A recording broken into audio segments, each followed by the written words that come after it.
Hey folks, it's Maxie here and welcome to another TW video.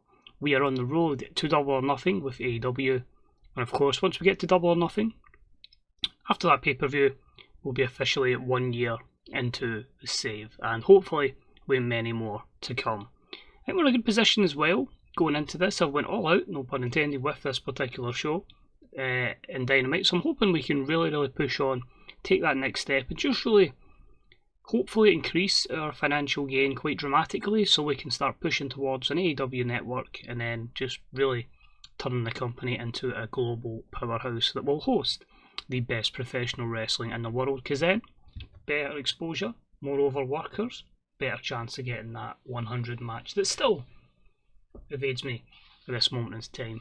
So as always, thanks for tuning in. Remember, it's a double episode, so 2 episodes of Dynamite in this episode, and as I say, if you hit the follow button, appreciated, or the sub button on here, I guess, it's YouTube. Wee thumbs up. Any comments on wrestling, how your own save's going on, don't be afraid to get social, I'll always get back to you. And if you want to buy the game, links in the description below, with all the other good stuff. So without further ado, this is the 1st of May, the first week of May. The first show of May, we'll get there. English is hard apparently. This is Dynamite, let's go. So a lot to cover on this particular episode as we're just under 10,000 at the land in Florida. As always, good couple of pre-show matches. We start off with Laredo Kid, or Laredo Kid, if you wish to pronounce it, taking on Peter Avalon, and the Luchador wins in 950 with the 450 splash. Just decided to give him a few matches on the pre-show just to get him into the swing of things. He debuts his classic technical gimmick, 50 rating for the matchup. It's again working with these kind of people that will help Avalon develop skills to get the crowd on his side. So overall, pretty happy with that, a win for Laredo Kid. Next up, we had a matchup that saw Chris Statlander and Tony Storm defeat the team of Killer Kelly and Leva Bates. This was a 46 rated matchup. Again, just helping Tony Storm develop. But again, a lot of them have still got a long way to go. I think Killer Kelly's certainly improving. Statlander's performance is now into the mid-40s, which is good. So again, they're young enough they can develop into really solid workers for us down the line. Next up, we had Wardlow defeat Brandon Cutler in 927 with Splash Mountain. This was a 49, just continuing the winning streak, or building one back up for Wardlow, and continuing the losing streak of Brandon Cutler. And we had the Motor City Machine Guns in action. They took on Alex Reynolds and John Silver, with Sabin pinning Reynolds with a cradle shock. Quite a difference in in-ring performance, but a 54 is good, and a good victory for the boys from Detroit. And the main event on the pre-show, we thought it would go with some good action, great wrestling, good heat. Proud and Powerful defeat Private Party in 12:20 when Ortiz pinned Isaiah Cassidy, a very good 76. So yeah, that could have possibly been a main event match on Dynamite if we made it steal the show. So good work from them. And let's start this week's episode of AEW Dynamite. So we start off with a really good strong promo segment that's pretty much going to carry our show. We're not going to top a 95 in promo, so that's going to cover a 90% rating of that. And here it's basically MJF and Moxley trading words, and MJF saying, hey, you didn't pin me, you didn't get the pinfall for your team, why the hell should you get your match against me? Ain't going to happen, nope, not having it. So 95, both guys doing well. The commentary could have been better, but that's a good way of getting a good rating with that as our opening segment. Out comes the matchmaker, Mick Foley, and he says, well, it is true that Jon Moxley didn't get the pinfall, his team did win. He feels that Moxley's been doing impressive stuff. MJF has done impressive stuff. MJF is due a title shot. However, he obviously never got it because he was injured. Why don't we make Double or Nothing really massive? Let's double everything up and make it a triple threat match for the AEW World Championship at Double or Nothing. Both MJF and Jon Moxley will challenge Hangman Page in a triple threat match. So that should be spectacular. That is a 73 rated segment, and I am looking forward to that main event. That should be a blockbuster. Just to say as well, the card is already booked for Double or Nothing. 12 matches I'm trying to put in, so quite a lot to fit in the space of 4 weeks and on the pay-per-view, so some of that might get bumped to the pre-show. We ended about, they had a decent reaction from the crowd in Terrible Wrestling. And the Jurassic Express, the team of Jungle Boy, Luchasaurus and Marco Stunt defeated Sean Spears and the Butcher and the Blade, of course, from the Hangman Posse in 8:33 when Jungle Boy submitted the Butcher. This was the first defence of the Trios Championship for the babyface team. Just a 45, a lot of poor performances in there, and the crowd still hating the Luchasaurus. I don't know whether when they're pretty vocal towards people, just turning them heel, but in this instance, we'll stick with the Luchasaurus there. After the matchup, they are attacked by a team I've yet to name, but they're going to be like to do with basically our version of Imperium, and that is going to be the team of Eli Dragunov, Axel Dieter Jr. and David Finlay Jr. as they attack the Luchasaurus, Marco Stunt and Jungle Boy. So we knew that Dragunov was signing, that was already hyped up, but a 30 rated segment here. Dieter Jr. with an evil doer gimmick got an initial rating of great, and the old school heel gimmick for Finlay Jr. was poor. But looking forward to the three, pretty solid in their own right in the ring, and it's just going to add to a thriving Trios division, because obviously they'll take time to get over. They'll be technically good, but overness is going to take a bit of time to get where we want it. Moving along, we had Scorpio Sky defeat Kip Sabian in 8:38 with a blackout. 45 rated matchup. This would have been good. I think the injury's certainly taken a lot out of that, and that is a sternoclavicular sprain. So that, I don't know how long that'll keep him out for, or if they can work through it. So shame for Kip, but some good win and momentum for Scorpio Sky going forward. Taz says no.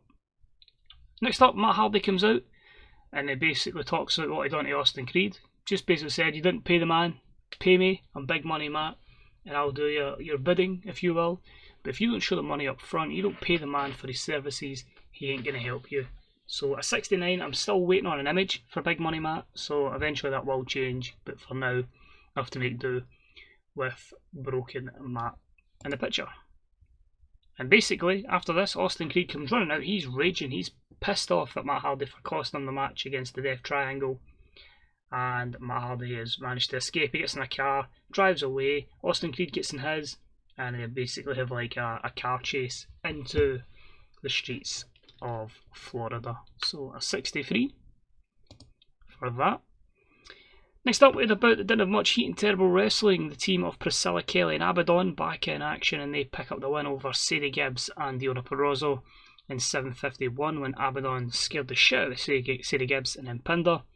Sadie's weak link, she's not had too much action, so we've got to, basically allow her to develop. But a 38 matchup here.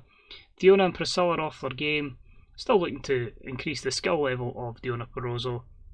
But yeah, very happy with that. And you can see Abaddon and Priscilla higher up with their in-ring performance.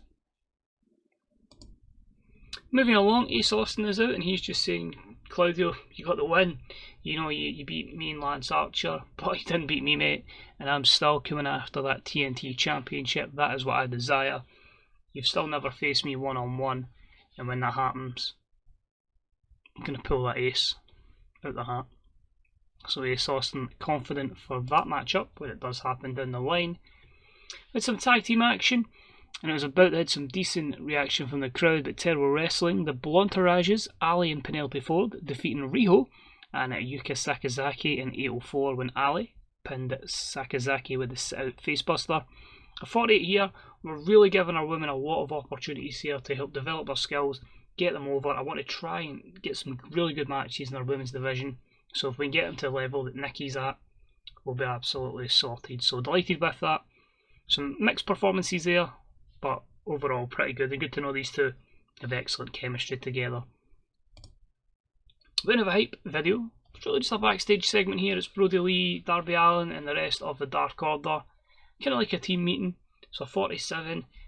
Brody basically says, I've got it, I've got a plan. It'll all come together at the end of the night. Darby, don't sweat anything. Trust me on this. And he also decides to just thank Priscilla Kelly and Abaddon and bully Alex Reynolds and John Silver, whacking them with papers for what they do. But a 47, what has the Dark Order got in store in this stacked episode of Dynamite. Hangman Page then basically comes out, cuts a promo, just says I don't believe the crap that Mick Foley's making me do, having to defend that against Moxley and MJF. What the hell did I do to deserve this? If it comes to worse, I'll just need to take action on Mick Foley and make sure the odds are back in my favour. We then had Lexi, of course, who we knew debuted at Have a Nice Day, and she was just basically saying to Nikki, it's like, it's not my problem, you know what I mean? You basically abandoned me when you came here, you know what I mean? And yeah, never even called once, you know what I mean? Where was the check-up to say hi, how you doing? So it's just a bit of revenge. Nikki goes to try and attack Lexi, but out of nowhere, Shayna Baszler still wants that Women's Championship, and she just beats the crap out of Nikki Storm. So what basically here is going to be a while before Lexi's actually in the ring. I'm just going to do her like having a, like her version in AEW of a Touch of Bliss, basically, and it'll be Nikki versus Shayna in that department. So Nikki's going to be feuding from all angles in this 62 rated segment. Moving along, with Kenny Omega defeat Ricky Starks in 10-10 with the One-Winged Angel. It's a 73 rated segment. Kenny win 87 and Ricky Starks over with a 48, which is good. It's basically a win, gives Kenny some momentum, and it gives Ricky Starks, I know it's another defeat, but it's a very impressive showing in a big stage with a very over worker. Next up, Mick Foley says, Kenny, I hope you're getting ready, because this opponent for Double or Nothing is on his way. You might see him very, very soon. So it's a 70 rated segment for that. I don't want to dive too much into that when they debut. They'll debut, which could be next week. Sammy Guevara cut some promo on Chris Jericho, which was an 80 rated segment. So basically here, obviously just saying he tried to help Chris, but at the end of the day, Chris was just a weak link. You know what I mean? And you've got to evolve, you've got to move on, you've got to just sometimes admit when you've passed it. Chris Jericho is absolutely past it. This is Sammy Guevara's time, and that has been. Should probably just retire. It's a solidarity promo there. Main event was exceptional. It was the Elite, Matt Jackson, Nick Jackson and Cody taking on the Death Triangles, Pac, Ray Phoenix and Pentagon Jr. in 2009 when Cody pinned Ray Phoenix with the Crossroads. 84, perfect, and that's with Pac off his game. 6 good performances. I felt like if we could have a strong show here and next, we could try and get to large for Double or Nothing, which will hopefully mean more people come to the show, more money for the company as well. So a good one there for the Elite in their match with the Death Triangle. And we finish the show with Brody Lee taking out Cody. Cody spins around after picking up the win, and there is your running big boot sending Cody down to the mat. So whilst he had dealt with the Dark Order's Darby Allin, the big man Brody Lee is going to look to do some business. So overall, an 85. We increased our popularity in 32 regions. I'm hoping that is everywhere that we broadcast. At least Dynamite, because there is some places we don't showcase Dynamite compared to pay-per-view, because pay-per-view is Fight TV, which is everywhere. So I'm hoping that could maybe see us move up to a higher level. We'll jump into the next episode. I'm going to monitor how long the second episode did, because that did take 40 minutes just to do that, and I don't want the videos going too long, because I know a 25-minute video, so some people could be a chore. I know myself, I kind of like them under 20 minutes if I'm being honest, so we'll monitor that and we'll see how it goes. But that's episode 1, let's crack on with episode 2. So on to episode 2, and what a difference a week makes as we head into this. The show's so successful, we have become a large company, so you can already see this the small buff in attendance, just short of 12,000 at the Giant Centre. We also had a really strong battle with WWE to acquire the services of Roman Reigns. I actually went as high as $300,000 a month to try and bring him in. Still goes to WWE, but he's on a 5-year deal on a big amount of money, so hopefully that hampers him. He had 92 overness, so I felt like it was someone that we kind of had to bring in if we wanted to get to the next level. But we carry on. We've got a very strong roster, a very good card planned for Double or Nothing. Here's show 2 Starting with the pre-show matches, so we'll go through them quickly because there is quite a lot of stuff to cover today's episode. So Private Party defeated Natural Nightmares in 5:59 when Mark Quinn pinned QT Marshall. A nice 64 rated match up here, and you can see there that Cassidy and Quinn are just going to get better and better. Moving on with Heidi Lovelace defeat Bea Priestley in 6:51 with a Heidi Ho. That was a 44. Just continue to hopefully grow their skill set. Matt Hardy, we've finally got a broken mat image, not quite the one I want, but I'll keep looking about. Trust me, by the time hopefully this goes live, I should have the image I'm looking for. But Matt Hardy beats Brandon Cutler in 6:57 with the Twist of Fate. And that was a 49 rated match. He seems to be flipped his momentum from cool to very hot with the heel turn, so that's obviously a good sign. Chris Statlander defeats Nyla Rose in 6:10 with a fast roll up. This was a 43. Quick simple match up to fill the time up to an hour. Gives Chris another victory, and Nyla takes the defeat. And with Austin Creed defeating Cash Wheeler in 9:02 with the TKO, and that was a 64. Other news to report is that Cash Wheeler will be leaving at the end of his contract that expires in a few weeks. I think it was a 1 year deal I gave him. And until we get Dax Harwood, there's not really any place for Cash Wheeler. I'd prefer him as a tandem. So yeah, we're going to just let Cash Wheeler go. It's really why we didn't bring in Luke Gallows, because there wasn't Carl Anderson. He re-signed with WWE, so until Anderson becomes available, we don't have Luke Gallows.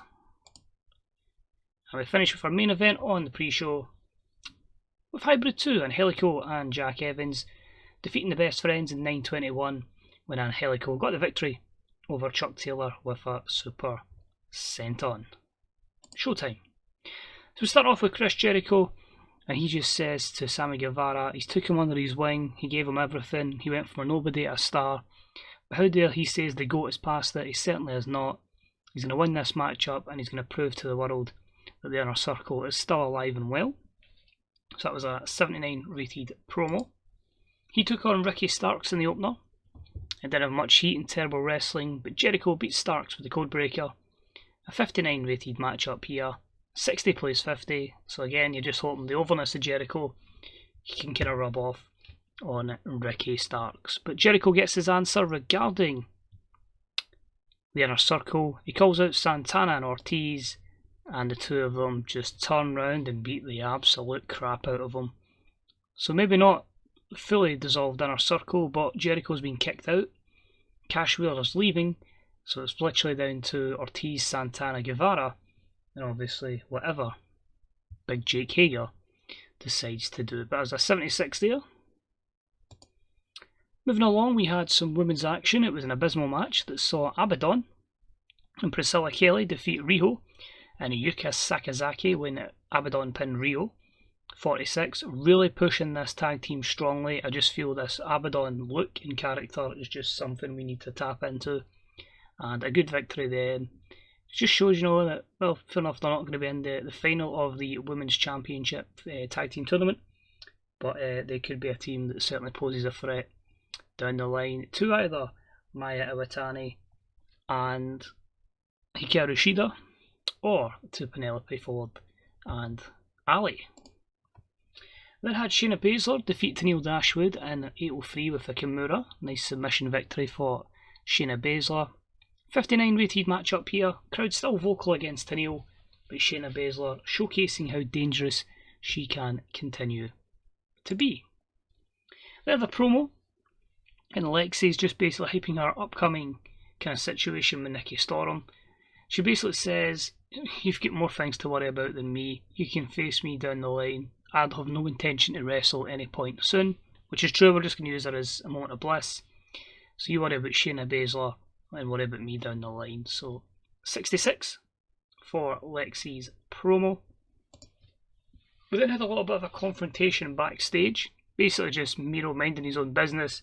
Pac walks in and just goes, "Who the hell do you think you are? What do you think you're doing?" And then Miro says, "Mate, kick your ass." So basically just a kind of small backstage skit to kind of get basically prepared for Miro versus Pac at Double or Nothing. Delighted though that it pulls the highest segment rating of an 85. Miro underperformed in the performance from Pac was fantastic, which is good to see. Then had some 6-man tag action, and the team of Axel Dieter Jr., Eli Dragunov and David Finlay Jr. defeated Michael Nakazawa, Sonny Kiss and Joey Janela in 8:36 when Eli Dragunov pinned Michael Nakazawa. A 44 rated matchup. Whilst the heels here are very good skill sets, they don't particularly have an overness level at the moment, so it's up to us to build that, and they start off with a victory on tonight's episode of Dynamite. Next up, we had a decent matchup that saw Scorpio Sky defeat Brian Cage in 11:36 with a quick roll-up. Good to see these guys have pretty good chemistry together and lifted the matchup. The reason for the 61 is, of course, we've absolutely protected Brian Cage like nothing else, and this was his first defeat. Bit of a surprise that it is on Dynamite, but it will make all sense. A good victory for Scorpio Sky though. Something big happening for him possibly in the future remains to be seen. As Mick Foley comes out and he confirms to us that at Double or Nothing there will be the Casino Ladder match, the winner getting a future championship match. He's confirmed the first two entrants into that, Scorpio Sky and Brian Cage. So if that's going to happen, it's going to hopefully give us an opportunity to push someone right back into the main event scene. Really looking happy with that. We then had Hangman Page come down to do some guest commentary for the co-main event. He's in the main event tonight. He'll be facing Kenny Omega in a rematch from obviously their long feud, but he is just scouting the opposition because, you know, Moxley's kicking about, MJF's kicking about. He just wants to make sure, you know, everything's going on board. So 72 for that. Match itself was Cody with John Moxley versus the Dark Order, and it was a bout that had some good wrestling and a decent reaction from the crowd as Cody and Moxley defeat the Dark Order in 13:57 when Cody pinned Evil Uno with a beautiful disaster. 81, you're always going to get strong performances from Moxley and Cody. Grayson and Uno did quite well themselves, but this was all about the babyfaces winning, getting a good matchup, and leads to the post-match brawl where MJF and Wardlow attack John Moxley. Brody Lee attacks Cody, and it's a proper 3-on-2 beatdown.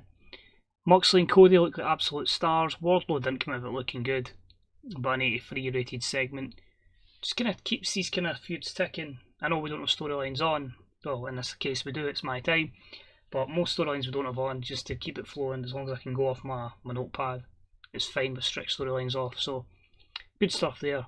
Yeah, just gives us an idea of where these wrestlers are going in the future. MJF just cuts a promo, just a 79 on Hangman. Was hoping that'd be a bit better. He just says, look what we've just done to Moxley. You're next, mate.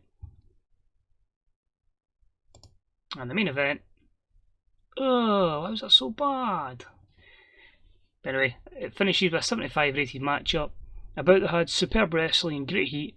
Hangman Page defeats Kenny Omega in 21:46 with Adam's Apple, following interference by the debuting phenomenal AJ Styles. That was the man Mick Foley warned Kenny Omega about. AJ is in AEW. He's already on a physical decline, but with the history that AJ Styles has to a lot of the elite, it just made perfect sense to bring him in when he became available, and looking forward to telling the stories going forward with AJ. But why, with 285 rated performances, it did that much flop? Hangman because of Tully and Excalibur. It could just be a poor match, but pretty disappointing.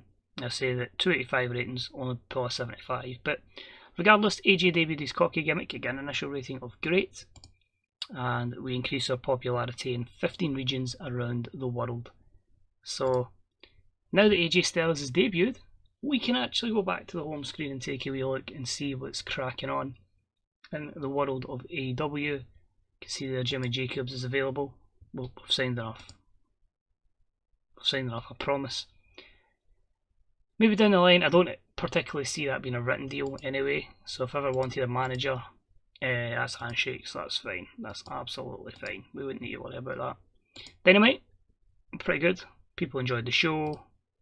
and we scored a 3.10 TV rating, so that's good to see as well. But you can see in the ties, 77s, some 76s, we are where we are.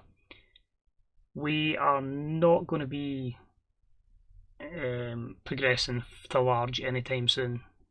Mexico's way down. I was actually thinking even running an A show in Mexico and just really kind of booking that off YouTube and just really using like the Lucha Bros and some of the luchadors will go out there and just exclusively broadcasting that in Mexico.